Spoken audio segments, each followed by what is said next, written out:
Eh, masyado pa po ba akong bata para makatulong sa iba? Hindi yun nakakuha sa liit o sa laki.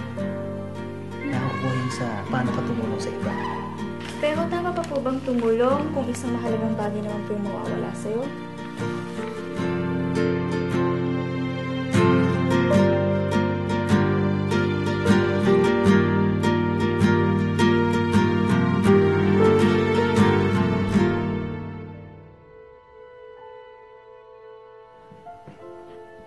Oh, ano nangyari sa'yo? Joyce! Joyce! Wala akong makita!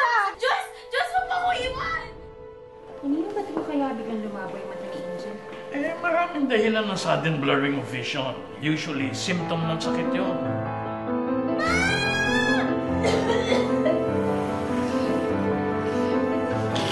Zen, okay ka lang? Anak mo nasa ospital, nag-aagaw buhay. Gusto mo mag-relax? Kasalanan mo kung bakit nagkasakit si Angel eh. Lagi kang wala!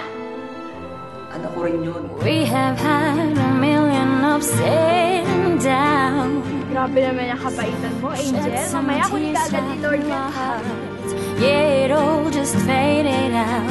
You know it's just like that one stormy night.